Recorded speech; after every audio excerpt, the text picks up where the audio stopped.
It may surprise most of you, but I am Irish.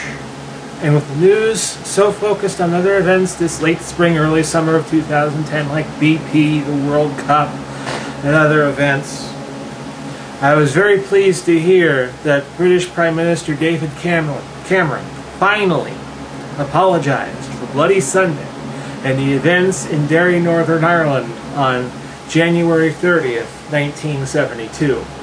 Bloody Sunday is basically to the Irish what Kent State was to this country in 1970. They were both protests of occupations. Kent State was about America's involvement in Vietnam. Bloody Sunday was about Britain's occupation of Northern Ireland, which still goes on to this day. On that day in 1972, there were protests. Protests that, for one reason or another, turned violent. The next thing you know, 13 Catholics were shot and killed at the hands of the British Army Parachute Regiment, and a 14th that followed some months later. Most of those killed were between 17 and 22 years of age. A total of 27 people were shot that day in Derry, Northern Ireland. The British very much engaged in tactics that the Americans have now followed up with several decades later here in the first part of this 21st century. If the IRA had engaged in a terrorist act, the British often rounded up people that they eventually would figure out were innocent, but they would keep them in prison anyway for years and years and years, as was the case with the Guildford Four and the Maguire Seven, which later became a movie. This movie here with the mug of Daniel Day-Lewis here, in the name of the Father. And the British, as was shown in this movie, often engaged in torture. Sounds familiar, doesn't it?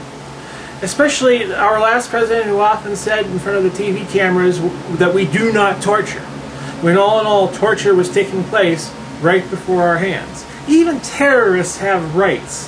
When terrorists lose their rights, then we all become terrorists. And that's a pretty sad statement. The events of 1972 in Derry, Northern Ireland would eventually become song, as you know. U2 had that hit Sunday Bloody Sunday. But the person to capitalize on this was Paul McCartney, the son of Irish grandparents, who provided his own tribute, Give Ireland Back to the Irish. A song that hit such a nerve with the BBC that it banned it, and if the show made the charts, they would just simply refer to it as a record by the group Wings. But my hope is one day I will live long enough to see Ireland and Northern Ireland, whether they are unified or not, both out of the hands of British rule. But for now, 14 Catholic men are absolutely innocent, as they should have been all along. That's all I got. We'll chat with you next time. Bye.